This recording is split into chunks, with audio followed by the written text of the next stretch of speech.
Well, good evening, everyone, and again, welcome. I do love to talk about sleep almost as much as I like sleeping. And so I'll just right up front offer up that if any of you need to take a brief nap during the course of my talk, I'm okay with that. So there's a lot of opportunity when we start thinking about different risk factors and how risk factors affect our ability to think and process. And we know, and we've known for quite a while, that sleep both influences how we process right away. And anyone who's ever had a really bad night's sleep can attest to this the next day. But we also are now starting to get signals that there is potentially a downstream effect of people who have struggled with poor sleep. And in fact, there seems to be some evidence to suggest that poor sleep in midlife may contribute towards memory illnesses in later life. So when we start talking about the circumstances of sleep and why it's vital for brain health, we can think about a few different areas. We know that in animals and humans alike, that when we sleep, there are really important things that are happening with our memory traces from that day. And we are storing away some of that memory. We are getting rid of some of the junk, the things that we don't need to remember in the weeks or years to come. We are preparing ourselves for appropriate rest, and there's a lot of brain maintenance happening. As I'll talk about in a moment, we've discovered in recent years that some important chemicals that can accumulate in the brain and contribute towards memory illness, in fact, seem to be removed from the brain during phases of sleep. Additionally, we know that emotional or psychological state and sleep are tightly linked together. And when we sleep well, we have better control over our emotions. And finally, when we are sleeping, there are chemicals that are being secreted through our body that are those typical stress hormones or stress chemicals. And those seem to really wane during this phase of our life, this 1/3 of our life, in fact. So, taking just a couple moments, I'm going to talk a little bit about what is sleep. And then from there, I'm going to talk a little bit about what do we understand about sleep in its relationship to memory. And finally, I'm going to have at least a few slides to encourage all of you to consider ways that you might tweak or improve your own sleep habits for the sake of your brain. Sleep used to be felt as something we're in between wakefulness and coma. But the reality is our brain is very active when we are sleeping. And certain areas of the brain are probably as or even more active than when we're awake. What we realize is sleep is a very important biological rhythm. And it's linked to all kinds of outside signals that help us to know when we need to be alert and when we don't. These rhythms, or circadian rhythms, if you're familiar with that term, are very important drivers for when we sleep and how we sleep. I mentioned before, sleep is an active process. For years and years, we've hoped that sleep was something like a switch in our brain. And when the switch would go, then people would fall asleep. Well, it's really much more, as I describe here, like an orchestra. And there's a whole bunch of players in an orchestra. And some of the players have to be louder, and some have to be quieter. And for all that to occur, then we move into this phase of sleep. But we know that there are many ways, in fact, that sleep can be altered. And there are many things that happen in our lives that can influence our sleep, many emotional factors. Something really startling in your life can play out into that night or many nights to follow. This slide here just depicts what I was talking about, that sleep is a biological rhythm. And it's linked to light in a very powerful way. And In the mornings, when light comes up, there's all kinds of signals in our body for us to be more focused and alert. And then timing like now, when it starts getting darker, our body starts to go through certain set steps preparing us for that night's sleep. I've already talked a little bit about the role of sleep, but I just want to point out one or two other factors. Not only is sleep important for many dimensions of our brain, but it also does important things for boosting our immune system. There are certain hormonal processes that really only occur when we're sleeping. And there's even aspects of creativity or thinking novel thoughts and things that correlate with important phases of sleep. So all in all, sleep is a really good thing. And I don't have to probably convince any of you of that. When we study sleep, and I'm not going to get into the science of all this, there's a bunch of squiggles up here. These are just different brain waves, and those different brain waves occur at different phases of sleep. And that's how we know when a person's in a lighter phase or in a deeper phase of sleep. We also understand that aging itself has some important impact on these different waves or patterns. And in general, when we're very young and our brain is in very significant phase of development, we spend a huge amount of time in deep or slow wave sleep.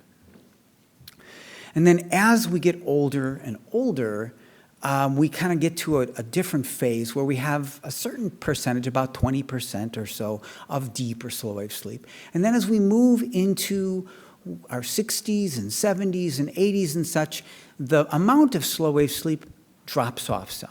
We still have deep sleep, but it's just not as robust as when we're younger.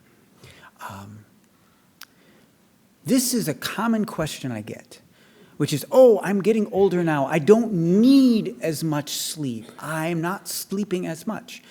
Now, there's a difference between need and ability to sleep. And what we realize is that when you look at a person at any age, and if they're not sleeping adequately, you can pick that up by behaviors. You can measure that they're more sleepy. If you put them in a quiet room with dim lights, etc., they're going to go out a little quicker if they're sleep deprived. And so what I always like to point out here is the difference between, say, an older adult, as defined by some arbitrary number like 65, compared to adults. It's not that big of a difference if you look up there. It's an hour, maybe a little bit more than an hour. So really, when people come to my geriatric sleep clinic, and we talk and they say, I'm getting 4 hours of sleep, I must be doing okay because that's just what my body needs. That may not be what the body needs. And there may be other factors, as we'll talk about in a little bit. This slide is just showing something that everybody in this room already understands and knows, which is that as we get older, our tendency to have more sleep difficulties go up. And in general, at all ages, problems falling asleep are probably more common, followed soon after by problems staying asleep. And, but it's not an up thing. Really, probably by around 40s and 50s, we start hitting this new plateau. So, this is my first challenge to all of you, which is I would like to debunk a couple of myths that are out there. So the first myth is this thing that I just mentioned, which is that sleep inevitably gets worse as we get older. And that's not true. I can say that from several different perspectives. I have many a patient in my geriatrics practice who are in their 90s or more who are quite satisfied and happy with their 7 or 8 hours of sleep. So it's not universal. But there is more of a risk for having fragile sleep as we get older for various reasons. Also, there's this other perspective, which is, oh, yes, I have a sleep problem, but I'm not going to take any pills, and it's just going to be the way it is. And that also is probably an error in thinking. And what I'd like to suggest by the end of these next few minutes is that every one of you can enhance your sleep with certain adjustments or certain considerations. This is a very complicated graphic, and don't spend too much time studying it, but the idea here is that sleep deprivation does a lot of really bad things to our body. It influences our memory, it influences our attention, it influences our blood pressure, and it influences our ability to tolerate and perceive pain. So you just keep moving around the list here. It influences blood sugar control. It influences our weight. So it's important that we do what we can to avoid sleep disruption or sleep deprivation. Sleep and memory. This is the emphasis of tonight, right? And what we know, and this is really a very brief summary, but we recognize from research that's been done in animals and in humans that there are different phases of sleep. Remember those different squiggles I pointed out earlier? Some of those phases of sleep have very specific things that happen with regards to our memory. So for example, and we'll talk about this a little bit more later, deep or slow wave sleep seems to be a time when we are taking more immediate or short-term memories and storing them away to our deeper memory file or a longer-term file. Whereas dream or REM sleep, everyone here heard of the term REM sleep before? Okay. REM sleep seems to be very more closely correlated to procedural memory. So certain things that you might learn that require some kind of muscular component, and it's more than just storing it away as a single piece or fact. We also realize that some aspects of our sleep are more important for emotional control and such. So each of these phases of sleep seems to correlate with different aspects of our memory and memory processing. This is just a picture for me to say that there are two main kinds of approaches or theories that we now kind of recognize that correlate sleep and memory. So this one is probably the one that has the most robust or significant evidence in recent years. So we have this place in our brain, the hippocampus, which is very important for memory. And there are certain things that happen when we learn and certain activities or things that occur in the hippocampus. But those events are in a fragile state. And only when we then go into sleep, and specifically go into, as I said, that deeper or slow wave sleep, do we start to kind of see these oscillations, these small memories kind of being reactivated. And so as these memories are reactivated, maybe it'd be too simplistic to say practiced, then some of the connections get stronger. And the things that don't kind of meet the cut as far as what's perceived as important, they actually can lose their strength and fade away. I do not remember what I ate for breakfast 400 days ago. I don't even remember what I ate for breakfast 5 days ago. And that's an example of things being pruned out. This is the other main hypothesis out there. And this particular hypothesis specifically corresponds with that when we learn, there's a cost.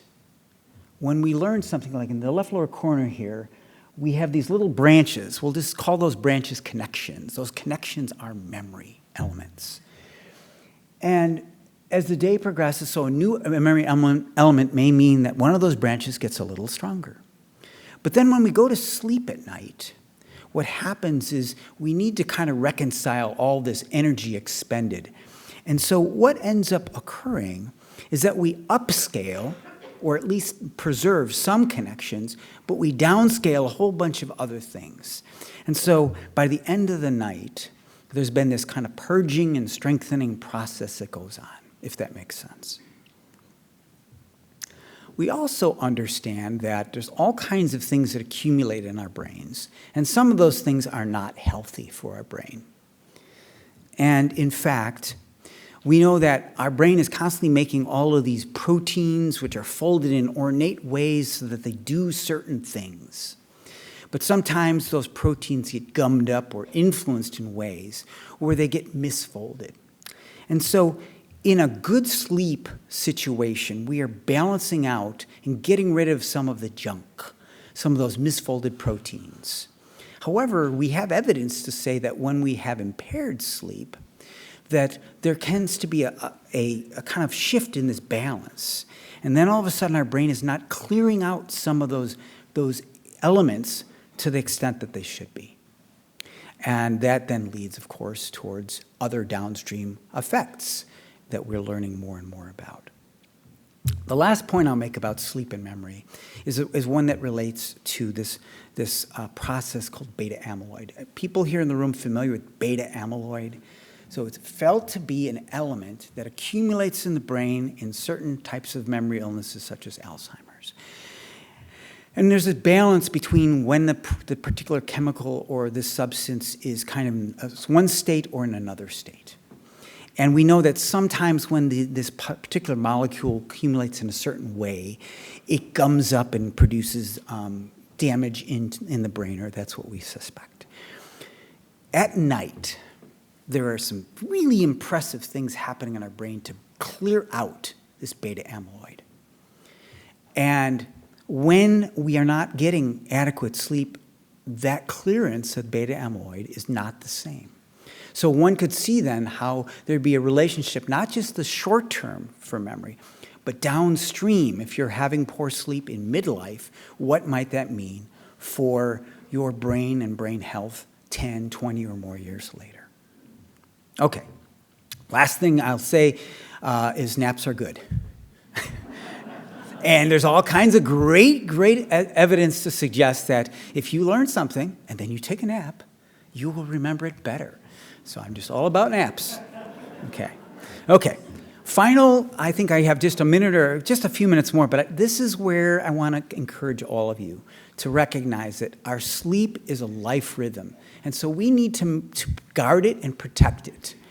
Okay, these are some standard questions that we'll often ask people. And I'm not going to go through a diagnosis of people in the audience today, but suffice it to say that people, if you aren't satisfied with your sleep or others around you aren't satisfied with your sleep, maybe something should be done. These are some examples of some of the things that can interrupt or disrupt our sleep. At the very top, for a good reason, are poor sleep habits or behaviors. But there's a whole host of other things, medical health problems, shifts that can happen with that clock I was talking about, mental health issues or medical or psychiatric diagnoses, and then over here, sleep disorders, which I spend a fair amount of time focusing on in my clinics. So think for a moment about optimal sleep conditions. And I don't even have to let you look at the screen. You could give me some of this information. But there needs to be a strong and positive relationship with that bed and sleep. If you go to bed every night struggling and lying in bed and getting angry because you can't sleep, guess what that bed environment is going to become? Not that sedate and calm respite place anymore. It's important for us to decompress before we put our head on the pillow. It's important to follow certain standard sleep habits and hygiene. And this is all stuff you've heard many times before, so it's nothing new. But our body is so linked to schedules, so linked. And so you do need to get in a rhythm, whatever that rhythm is for you, and stick with it. Napping, I just said, was a great thing, but everything can be done in excess. And anybody who's sleeping 3 or 4 hours in the day, do not expect to get another 8 hours at night. Exercise and activity. Exercise is good. Hopefully, I think you'll hear about it from many people tonight. Exercise is kind of one of the best medicines we have to offer, truthfully. But exercising too close to bedtime is not a good thing because it increases our core body temperature. and that doesn't allow us to sleep well. And then there's all kinds of vices out there. The comment I'll make is alcohol helps you fall asleep, but it will wake you up repeatedly through the night. So don't think that alcohol is going to keep you asleep. It will not. Lots of pictures up here, lots of things in the environment. Okay, I'm going to just skip along here. But you've heard, we now know blue light, playing around on our tablets right before bedtime. Not a good thing. Okay, at the bottom of this slide here I just want to point out, there are some tasks or activities you can do to help with your sleep. We all process, we all worry about tomorrow. You can create a worry list in advance. And so you've already done the thinking. So when you wake up at 3 in the morning and you're wondering, am I going to get back to sleep? You don't have to do the worry list then. It's important to create quiet space before we climb into bed. That's another real obvious thing, but I guarantee you everybody in the room breaks that rule. And a cooler environment is better. Sometimes people will even take a hot bath or a warm shower, and then as their body is quickly cooling, that's a great time for our brain to want to sleep. Okay, I'm going to, because I know I've passed my time here, I'm going to skip through. I just want to make one or two final comments. So we did talk about the sleep disorders, and so there's a whole bunch of them out there. I just want to point out that in almost all of the common sleep disorders, we do see a bump up as we get older. Unlucky us. But there are ways we can manage all of these. And so I just want to make one comment about one of them, which is this phenomenon of sleep apnea. Okay? It's one of many sleep disorders, but it's a common one in our culture, in our society. And as you can see here, and I apologize for annoying you with that graphic too long, but the idea here is if you lie down, the back of your tongue can fall back, things get more tight in space, and sometimes airflow doesn't come in and out the way it should. And that can produce a whole bunch of effects, such as tiredness and sleepiness, which are obvious, but less obvious things like nighttime urination. And as we've been talking about, memory and cognition. So, final slide here, I think, which is this whole idea that we all have an opportunity to improve many aspects of our life, including our sleep. And this includes some of the rules I talked about. More importantly, if you or a loved one has a sleep issue, don't live with it. Get some kind of attention. Talk with a health provider. Explore some of those points on that star. Remember I said those points on the star? So, the medications, the health issues, maybe the sleep circadian rhythm issue. So just be aware that there are ways you can seek out assistance with others. So I hope and I think that there'll be some resources out there. Maybe you'll have even a copy of slides at some point. You will, I think, on the website. So these are some references and things that I often will talk about. And with that, I wish you all a wonderful sleep tonight.